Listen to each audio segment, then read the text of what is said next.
Welcome to Pub Natter, where we record each episode in a different pub in Rutland, the smallest county in England. In each episode, your hosts, Tim and Justin, give a voice to the landlords and landladies and a special guest with a specific area of interest or expertise. We hope you enjoy our chats, and it encourages you to go and explore our little county and all it has to offer. Like the motto says, there is much in little. We recently recorded this episode, which is part 2 of 2, at the Captain Noel Newton in Oakham, Rutland. If you haven't heard part 1, I would urge you to listen to that first.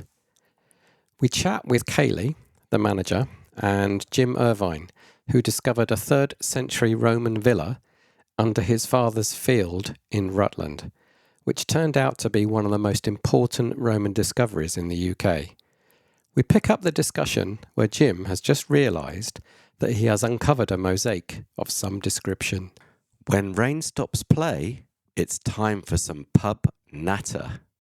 And after about an hour of digging, which, we didn't uncover much ground, but we suddenly went from these sort of biggish tiles of being about an inch by an inch to these much smaller tiles that were very obviously in a pattern that were about a centimetre square, each all butted up nicely together, and they were blue and red and white, and it was very obvious that this was a mosaic of some sort. How are you feeling now? Well, we're a bit surprised because I was still looking for this wall. You're very disappointed to find the mosaic. Well, I don't like to be wrong. This is the problem. It was pretty exciting, and was your wife excited, or was she just thinking, yeah, why is he digging this hole? There was quite a lot of silent digging, like we didn't know what to say because it was a bit of a surprise. So we carried on, and the sort of what we were looking at was very flat.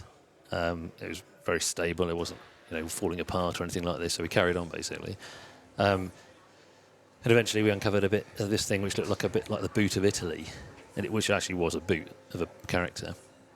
And that was like the sort of the thin end of the wedge and the slippery slope, if you want to use an analogy. And it's you found a foot. What's at the end of a foot is a leg. What's at the end of a leg? It's a person. So that's what drove us on to it's like uncovering an exciting picture. It was pretty much like that. So kept going. How long have you been going at this now? So this was a couple of hours. And then we decided we weren't making enough progress, so the only rational thing really was to go and get the digger. So we went to the farm, which was only up the road, and I got the digger drove it down the side of the road and into the field, and then we carried on at much more of a pace. And by 5 o'clock, You must be an expert with that digger, not to go. I used to work. I'm scared. Yeah, I used to work for Caterpillar at Peterborough, and I got to drive a bit of an excavator there, and also on the farm as well. So it wasn't too bad, and to be honest, the going was really good. The ground was soft. You could just dig down to about a few inches away from the level, which was all very level, and it was all very sturdy. And then you could just scrape off the loose soil over the top pretty much and chuck it out the hole, and there was a mosaic. It was, it was absolutely phenomenal. And by the end of the day, at about 5 o'clock, we decided we should stop because some bits around the edge were getting a bit tricky. So there was some unstable tiles or tesserae, and we decided it was time to phone the experts. But by the end of that day, we'd uncovered an area that's about 20 foot by about 8 foot. Wow. So it's quite a big hole. So you knew what you had, or it was. You knew it was something big anyway. Yeah, and you can see these the actual images on it. I mean, most Roman mosaics you'll see seem to be sort of fairly geometric with a few characters on them here and there, but this was very much. There's a panel with a bit of a story on it. There's another panel with a bit of a story on it, and then there's a third panel with a story on it. So it's very much, you could see they were 3 separate sections, a bit like a cartoon strip. You could tell that from your initial... Yeah, you could see. And this is, you'd follow this, you'd dig and uncover the body, and then you'd get to the shoulder and you'd see the hand, and then you'd uncover the guy's face. And it was like, Must be so exciting. Oh, it was... that's mind-blowing. But yeah, it was Absolutely absolutely phenomenal. When your dad was turning the land over, did he not hit any of it? Because surely he had to cultivate because that was one of the questions. It looks on the pictures I've seen, it might only be a foot 18 inches deep, And it's amazing that just hasn't been churned up by Yeah. a plough over the millennia since it was put in. Well, it has. So the mosaic depth is about 2 feet. The depth of the sort of the walls where they stop is about 1 foot. So the ploughed soil depth from the top of the wall to the ground is about 12 inches, 30 centimetres or thereabouts, which is just pretty much you were ploughed to about 8 inches, something like that. So you're taking the tops off those stones. So if you carry on doing that, you'd eventually work your way down to, over the years, take the walls down, and eventually you'd hit the mosaic over many, many years. So yeah, it's lucky that it wasn't more damage, really. Wow. Yeah. So how long had they been working that field? I think With the mechanical equipment, because I guess with old-fashioned hand-pulled ploughs, you wouldn't get that deep, would you? But no. So I think my dad's family took the farm over in the 60s. So they moved from Southorpe, which is on the A47, from a farm over there, and I think his dad moved over when in the 60s, and they took it on. So for 60 years, basically. And my uncle, I think, actually said, "Do you remember we had potatoes in here once?" And I'm thinking, my goodness, because with potatoes you have to dig quite a long way down. But the soil hasn't really necessarily stayed where it was 60 years ago, and the water washes soil downhill and wind blows it away, and so there's quite a lot of soil movement, and various bits of the site which sort of came up over the next couple of years of digging are all different depths. There's a skeleton in a ditch, which was at the top of the skull. Distance to the soil was about 40 centimetres. So yeah, not very far under the ground before you're stepping on somebody. Wow. So you're all stood around after you're digging.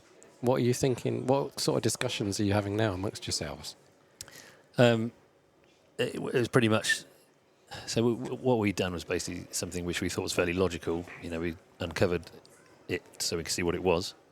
The next thing that we had to do was decide whether we wanted to come back the next day, but we opted because it was getting a bit difficult around the edges and was beyond our capability to do it, without causing any damage. So we actually stopped and agreed that we'd phone it in on Monday. Who do you phone? Well, Good question. That's what I was thinking. I'd actually It's not in the yellow pages anymore. No. Found a mosaic. www.ifoundamosaic.com. It's not far off, though. So in the summer, I'd found who I should speak to when I was reporting all this stuff, and it's a lady called Helen Wells, who's the I can't remember what job title is, but she's the Historic Environments Record Officer for Leicestershire. And I'd been speaking to her over the summer. Every time I saw another mark in a field, I'd send her an email, and she was getting a bit fed up with hearing from me, I think. So on Monday, I rang her up, and this was a bit of a shock for her. So I sort of picked up the phone and said, "Hi, Helen, it's Jim." And she goes, "Oh, hi, Jim, not you again." So I'm going to send you an email. Completely different day. Get ready. So I said, "I'm sending you an email, and but before you open it, I want you to know that we were really, really careful," I said. So I sent this email over to her and talked her through all the pictures that my wife had taken and everything we can see. And at the end of it, she didn't say anything for about a minute. And she goes, "I'm not really sure what I'm supposed to do now." So, well, this is the person who should know what she's supposed to do now. Yeah. But it's a job that's created for something that's never going to happen. I'm going to get in trouble for this. Well, so I said this to my youngest daughter, who was about 7 at the time. She said, "I'm not sure what I'm supposed to do now." She goes, "Why? Is she new?" No, this isn't an everyday occurrence. In the mouths of babes.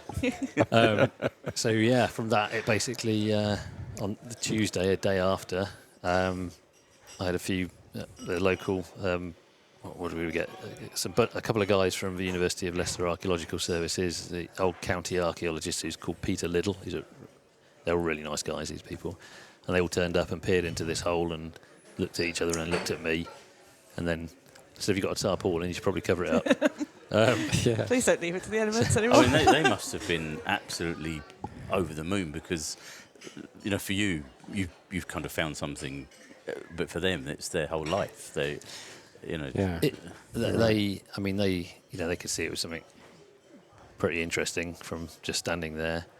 And those guys have been involved in the dig that we've had over the last few years, and they love it because they know when they go back to this site, they're going to find something interesting. And archaeology can be a bit mundane, I think. So you get a lot of like commercial archaeology where they go and dig a trench in a field to go and check there's nothing there before they build a bypass and all this sort of stuff. And they can be looking at different shades of mud. So something like this where they know they've got, there's a building that's unexplored and never discovered for 1,700 years. So was it actually a building, or was it? Yeah. So this mosaic was inside a large building. The building's probably about 35 metres, 100 foot and a bit long, and about, I guess, probably 30 to 40 foot wide. Oh. So 10 to 12 metres wide, maybe a bit bigger, which is in the sort of centre of a plot of other buildings. Because villas aren't usually on their own, are they? No, but this doesn't. If you Google Roman villa, you'll see something that looks like a rectangle with wings, or a square with a courtyard in the middle. That's the sort of thing you think about when you see a Roman villa. But I was thinking Pompeii. yeah, exactly, a bit like that. If you watch the TV show, that is the best thing I've ever seen. I mean, I thought my mosaic was good, but some of that stuff was really fantastic. So this is it. It looks like, I mean, I'm not certain, but it looks like the kind of thing if you'd imagine a Victorian working farm with a main nice house in the middle, some outbuildings where they store the cart and the horses, some bits where they do some, agricultural things like drying wheat and all this sort of stuff. It's kind of like, it feels like that. But there's a big caveat because, farmers don't normally have fancy floors like this. Yeah, I was going to say. So who knows? Must be a rich farmer. So what did the mosaic depict? So it shows that, I have to be careful because there's a bit of a discussion about this at the moment, but it shows basically the story of the Iliad, which is the battle from the Iliad, which is the Battle of Troy. So it's got Hector and Achilles fighting on chariots in one of these panels, and it's amazing. I mean, the work that's gone into it to make the imagery and the style of it is what's even more impressive than actually the picture, because they put swoosh marks on it, and they've made the guy's arm go outside the border to make it look a bit more 3D. So style of the implementation is really, really, really impressive. So that's the first scene or panel. The next scene is Achilles has killed Hector and is dragging him behind his chariot while his poor father looks on and is begging for his son's body back, which is, not one for the kids, really. No. And then Trying the final... to explain that scene. Well, no, exactly. And there's actually one of the kids who lives across, the family who lives across the river in the Victorian house, their grandkid is called Hector. Oh. And he came across and we said, look, there you are, Hector. Don't be naughty. So that was the outcome of the battle between the two of them. And again, that's the same sort of implementation where it's trying to show it in a sort of dynamic story way rather than it just being a scene with one image in it. And then the final picture is the bit where Priam, who's Hector's father, is trying to buy his son's body back, his son's dead body back for his weight in gold. So that's the sort of general main bits of the story, but there's some discussion about where this story's come from because of various small factors like, maybe they weren't fighting on chariots and all this sort of stuff. So there's a bit of uncertainty and discussion about that still. So how old do they say it's like? What's the actual? Have we got a date on it? No. So the best guess, because of the things found around it, was probably like late 4th century. So sort of 370 something, that sort of that age. On the BBC website, it said that it's one of the most important discoveries. Yes, I read that. Certainly the most important thing I've discovered. On a scale of 1 to 10, what's the second most important thing you've discovered? Oh, gosh. £1.79 beer from this pub. Okay, we get a sense of scale then. It is... yes, that's right. I think if you go to the British Museum and have a look at the mosaics in there, or if you go to some of the other Roman villas in England... So there's stuff in the British Museum that we haven't nicked? I think it came from some farmer's field in Britain, which was probably Right. stolen. So, So is but- it still there in the? yeah, it is. Yeah, Oh right. it's buried under the ground to the same depth it was before. Do they think there might be other stuff around it? Yeah, there is. I mean, so there are buildings or outlines of buildings. So one of the things they did quite quickly afterwards was to do this thing called a geophysical survey, where they can fire radar into the ground Map and it from basically above, yeah. do more or less a 3D map of what's under the ground, which is pretty amazing. From that, you basically had a site layout of exactly where all the buildings were and the footprint of them. So there's some buildings which they haven't looked at all.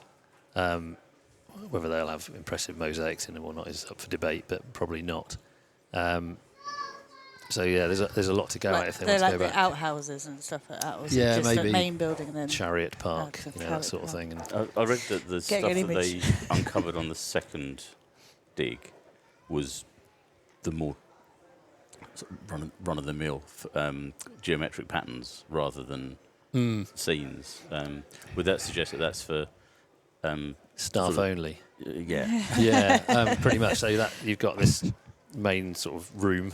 the sort of 3rd century carpet, right? That's right. And Back house actually, if you area. look at the quality of the mosaic in the sort of like utility room, if you want to call it that, it might not have been. Who knows? It's far more clunky and functional. It looks nice. They've done some really good circles, which are actually circular still. Looks impressive. If you squint, you think wow. But as soon as you look at it closely, every circle's got 2 or 3 or 4 little tiles in the middle of it rather than the same number across it. So it's a functional, working floor, but still, someone's gone to effort to put that in. This is 2,000 years ago. Yeah. They were doing that in the 1970s. We were creating lino. Well, yeah. It's like I'm sure they could we were teach us. creating lino that looked like mosaic. Yeah. I mean, these guys had underfloor heating, they had Yeah. glass in their windows, glass, bottles. The crockery was impressive. It's all. I was on that Pompeii thing. Did you see the plumbing? Yeah, wow. Plumbing system that they created. It is absolutely amazing. It's like, I mean that. It sort of puts it into perspective what we've got. The stuff in the UK is fairly well preserved. If you're lucky, like we were, to find something that's not been found before and not been damaged by somebody putting a drain in or something. But that stuff in Pompeii was just absolutely jaw-dropping. I need You to know. watch this. Oh yeah, it's mind-blowing. iPlayer. I'm going to put it. Yep. Yeah, Is this recent discoveries in Pompeii? I watched it on iPlayer last week. Yeah, because Yeah. I've been to Pompeii and it is Yeah, amazing. it was a new dig. place. so they're doing a new city block, and basically they just scrape away the pumice pebbles, and there's an amazing picture on a wall from 2,000 years ago. It is like you just cannot comprehend it.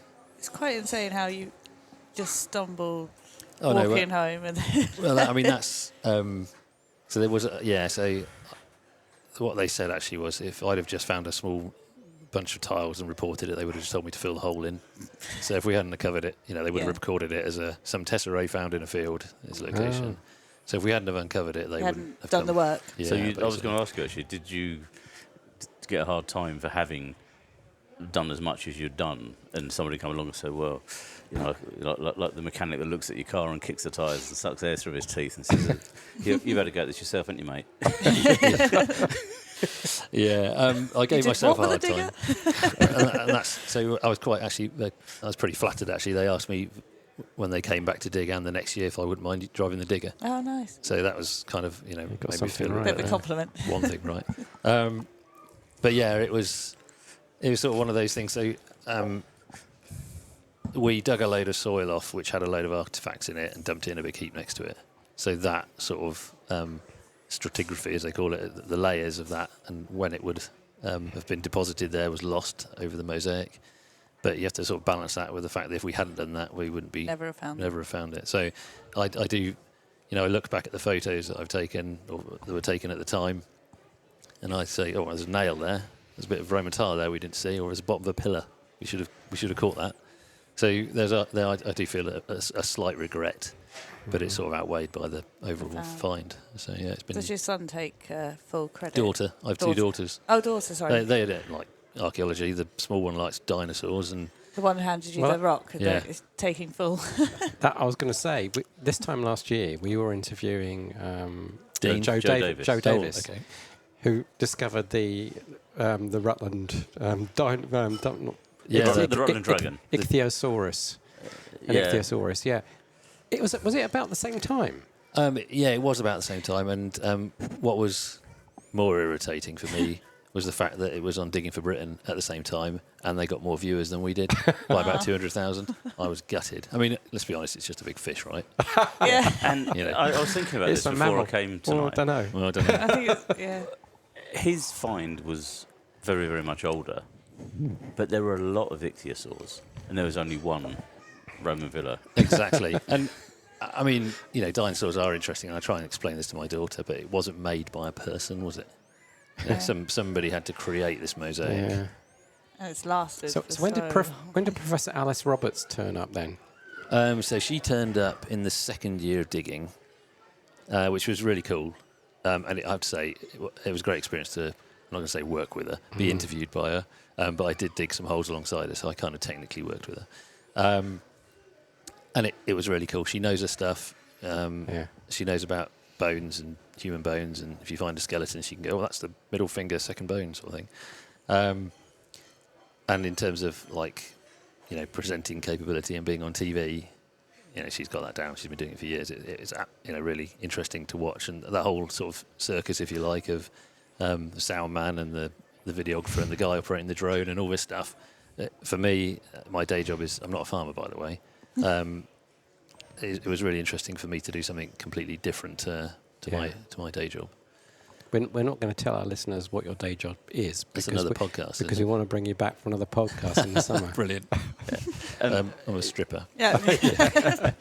I have been told. I've got a couple of questions.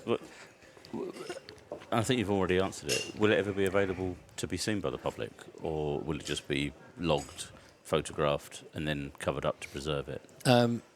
So in its Why do they cover it up to preserve it? Why are they not? Because they can't pull it out. Well, they could pull it up, but it's very, very expensive.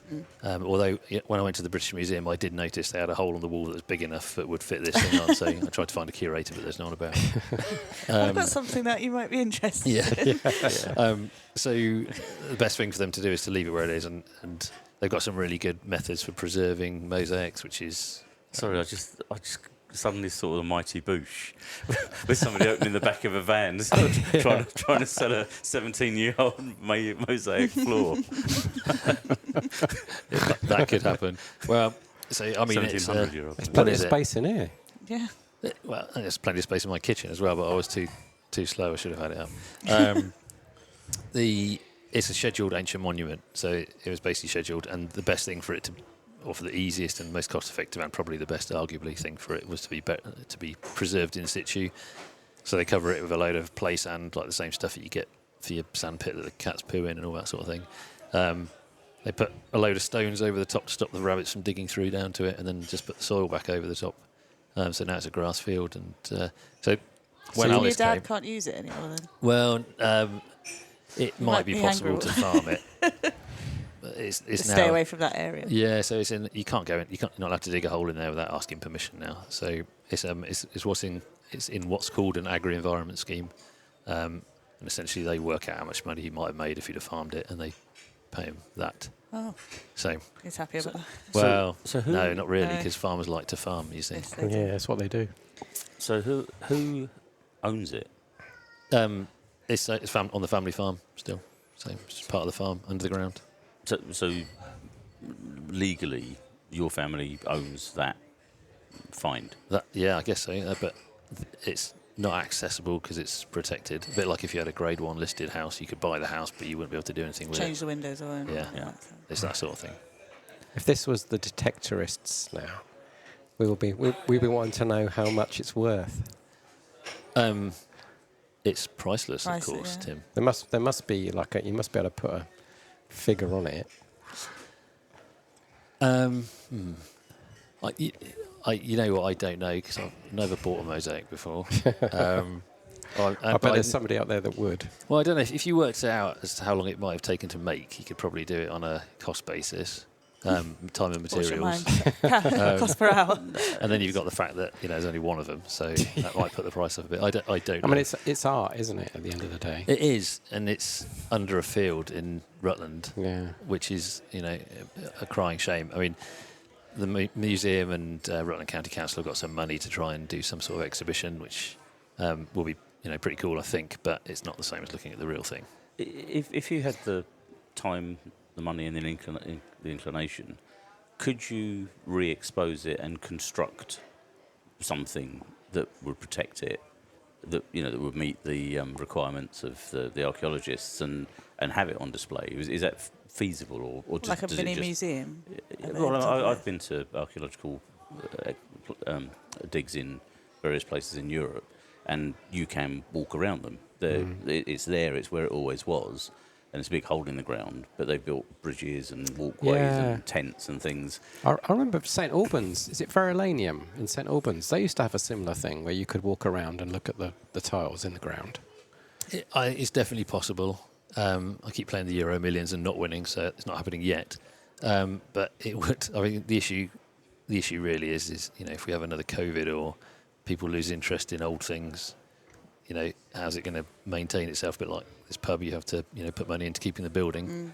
It'd be the same if people stop visiting, and the business goes bust. Who's going to protect it? And what would, if you did expose it and present it, what's the access like? Would you have to actually build some infrastructure to get people to it? Oh, it's a total nightmare. It's across the railway line with no crossing, and it's got a river around the bottom of it. It's like the perfect place to live if you don't like people. Sign me up. So it's pretty, I mean, and you can understand why it was there, because if you stand on the site, which you can, if I take you for a visit, you can look around and think, I wouldn't, it's not a bad view. It's got views. It's beautiful. Looking across a valley. Because Keston's got some lovely views. Like rolling hills. Yeah. It's nice. Rutland Vineyard. Yeah. I've got a secret desire to sell my house and go and live in Ketton. Well, interesting. The Rutland Vineyard is not very far away, and during the dig, one of the artifacts that was found was a bit of metalwork that was determined to be from a structure of a bucket, which was specifically used for making wine. Yeah. So back on it again. That's amazing, isn't it? Apparently they did that because they couldn't handle our beer. Is that right? Yeah. I've got one last question, which you might not know the answer to, but from your dealings with the archaeologists, I've always been fascinated. How do these things end up buried under 2-3 feet? Sometimes these things are 10, 20, 30 feet deep. It's a good question. Have you seen like that? But London Bridge, they've got that really ancient, and that's quite a way down, isn't it? Yeah, and it's not as old as it's not Roman. I used to work in the piling industry. We dig deep foundations for buildings in London, and we routinely would be 10, 20, 30 feet down, hit something, the job stops, the archaeologists come in, and they found an old Roman wall or something. But obviously there was this thing, there was this amazing piece of art, and it was abandoned, the building fell down, and over time 2-3 feet of soil ended up sitting on top of it, despite our best efforts to grow crops and whatever else people did with it over all that time. I don't know how they get buried, and it's not deliberate, surely. It must just be an accumulation of... Well, in this specific instance, it's actually the very little heard of Ketton volcano that covered it up. Yeah, I'm actually joking. I was going to say, there's what? no volcanic activity. You have me for a millisecond. Yeah. I can see you got a look in the face. No, it is a great question, but if you think about, I mean, it would have been quite a large building. It was probably mostly stone, but it may have had a timber top half, perhaps. And so the people who lived there were probably like Roman citizens, potentially, rather than Britons, because they seemed to end when the Romans went back to Italy. And so if no one's maintaining that building past 408 or whenever it was they cleared off, only takes one tile to fall off the roof and the rain gets in, and then you end up with rotten rafters and the roof falls in and the walls fall in on top of it. And, it gets overgrown with brambles and it sort of all mulches it all up. and essentially you've just got a build-up of vegetation over the top. I mean, next to actually in the corner of this field, there's a sort of a triangular-shaped patch of unfarmed ground because it gets too wet and it's sort of inaccessible. And when I was a kid, so like 30 years ago, there was only a few like elder bushes on it and some long grass. Now it's got trees, 30 years later, with trunks this thick on it that have built up and leaves fall off every year. And Mulch. yeah, mulch, and it just builds up. And I think over time it would get buried. So I am a little bit surprised that things like the mosaic weren't churned up a bit more by tree roots and what have you. But it's hard to guess what would have happened to the... There are a few holes when you look at the photographs. Do you think that that's possible that there might have been damage from machinery, or was that done many millennia, hundreds of years Earth ago? movement. Yeah, it could have been. Or someone could have dug a hole. I mean, certainly if actually that mosaic in that room in the corner of it, there's evidence of like a hearth. So somebody's later on top of the mosaic had a fire in the corner of the room. And that's changed the colour of the tiles around it. So it's possible that someone could have been, digging holes, putting posts in to hold things up, or the damaged areas might be where they had a fire to cook something and then they shoveled out all the ash with all the little tiles and just chucked it out afterwards. So it's a bit, it's very uncertain, really. So many years of living on it, around it. Yeah, and if it's an empty building and people need shelter, that's where they're going to go and hang out. Because Is there cement underneath the mosaic tiles, or Yeah. are they? Is it very thin? No, it's actually quite impressive. It's the dig in, was it 22? I think it was, where the mosaic wasn't uncovered. There was an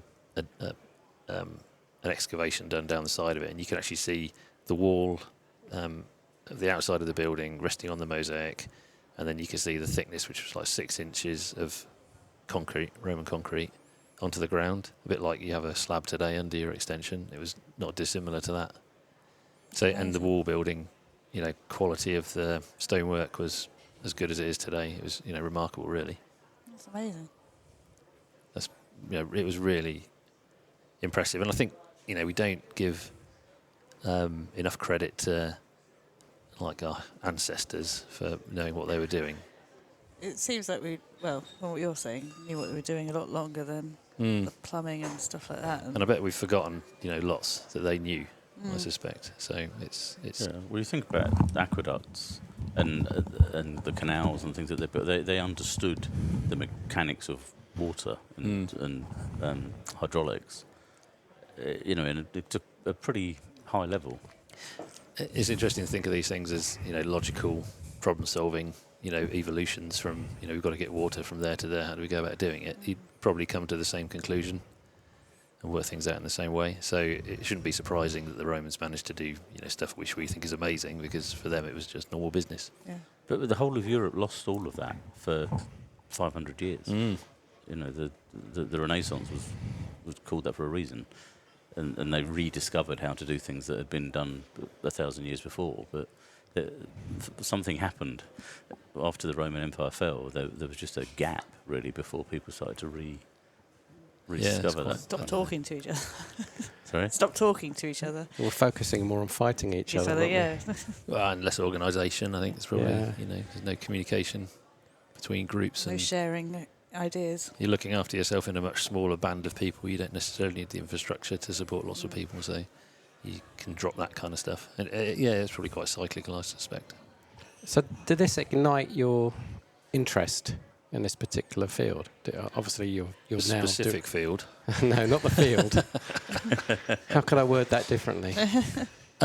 It has a bit. Do you have lots of books on archaeology now? What I'm more interested in, a few books on archaeology, but what I'm more interested in is the specific field and the fields around it, and why that site was there, and who might have been going to and from there and going about their business, because we're not far from Great Casterton. That's only 4 miles away, sort of in a straight line. We're not far from other major settlements like Medbourne's not very far away. Yeah. So it's it's in the mix where we are, and it wouldn't surprise me if whoever lived there was working at one of these other big towns. You're now doing historical talks as well. Yes, I do quite a lot. I've done about one a month for the last 4 years on average. Once I had 3 in a week. It was a bit of a... Wow. It's interesting, and I love doing them because I get to not to just hear the sound of my own voice, but I think it's important to be able to explain and try and encourage people to be interested in this, because it's sort of, from working on the dig with the archaeologists, it's very obvious that there's not a very large, throughput or people coming in from the younger ages. So this is sort of an ageing industry.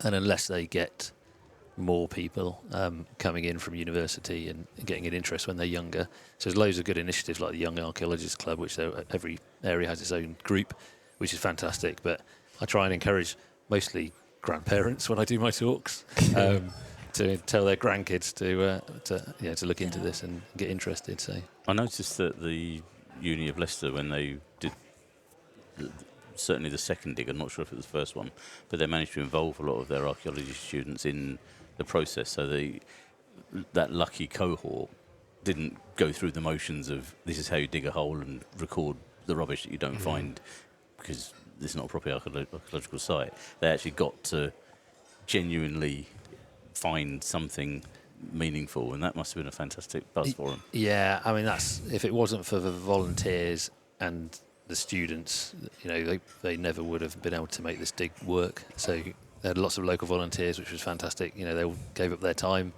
and literally everybody found something amazing. I guess it's quite rare, so there's not a lot of funding for things like this. Is that right? Or? There's not. So there's like commercial archaeology is done, for a price to basically, you've got to do it before you dig this road up or put this road in. This kind of thing needs funding, and if it's of particular interest, you might get funding from Historic England.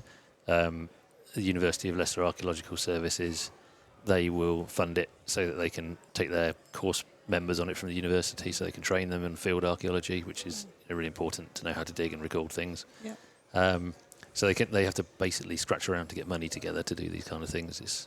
There's not a big pot of money for it, and everybody loves archaeology and knowing about the past.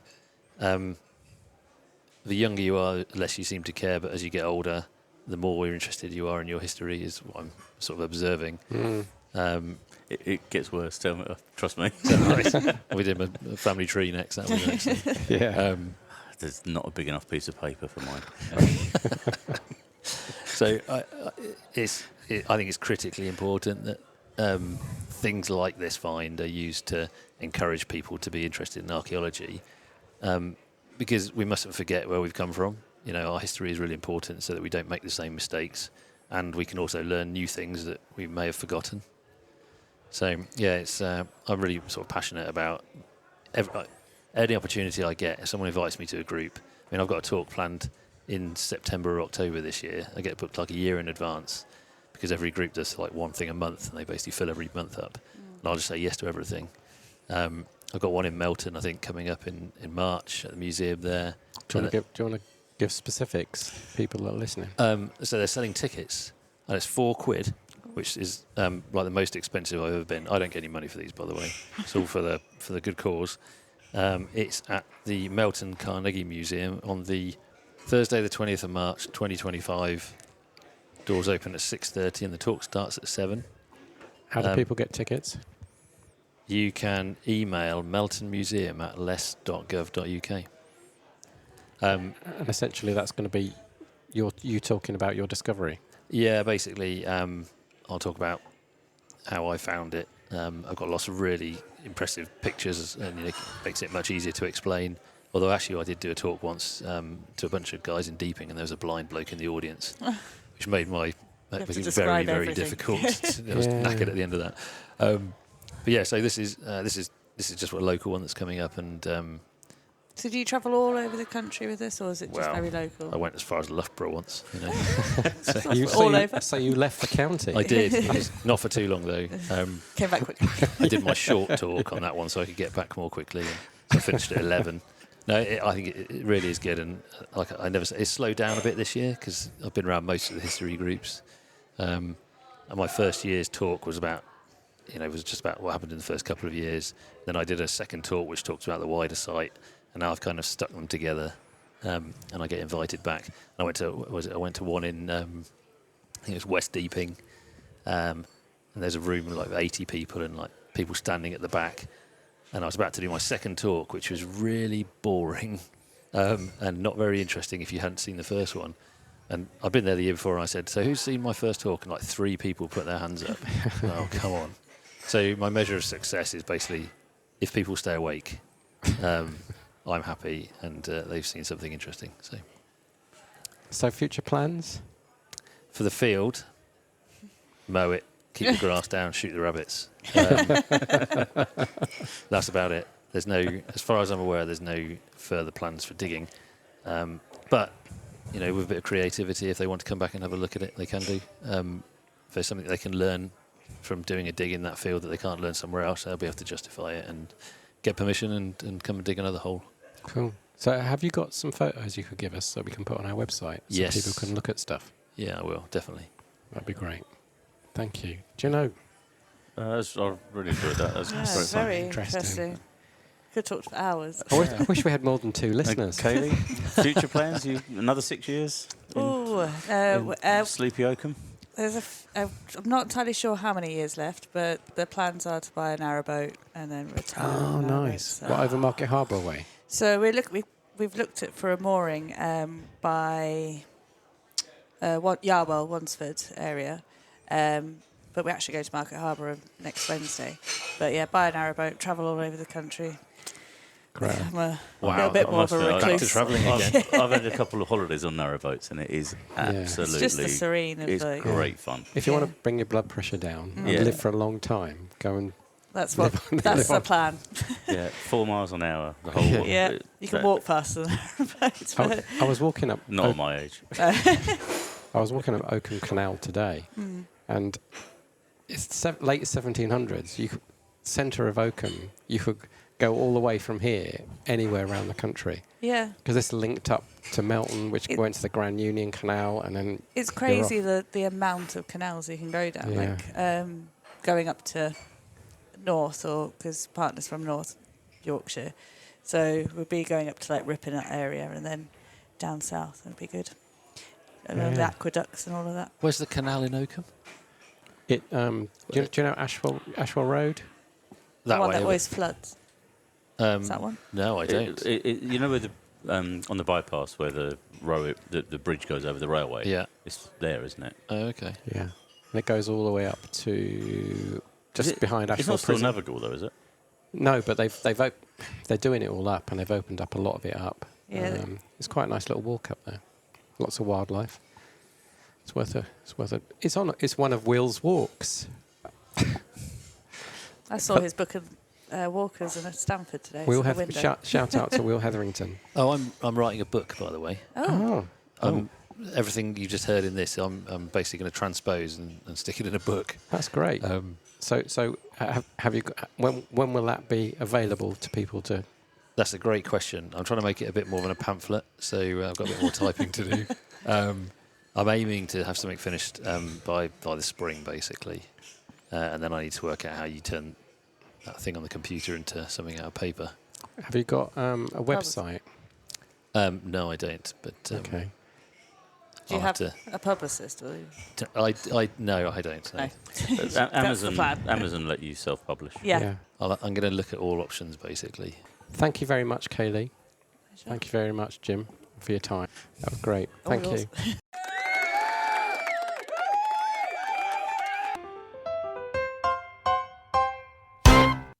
We hope you enjoyed listening to our pub natter. In the next episode, we visit the Fox at North Luffenham, Rutland, where we chat with the owner and chair of Discover Rutland, Jason Allen. And our special guest is Gina Bradbury, who is sister and business partner to Julia Bradbury and the director of the Outdoor Guide. We do not make any money from these podcasts and present them purely to promote Rutland's watering holes and give a voice to local folk. You, yes, that's you, can help us by leaving a review on your preferred podcast platform. We prefer Apple, as that is where we have most listeners, but are happy to receive any reviews on any podcast platform. Reviews help us to increase our audience, which helps to promote Rutland. The theme music is by Tom Arnold. That was a Pub Natter broadcast.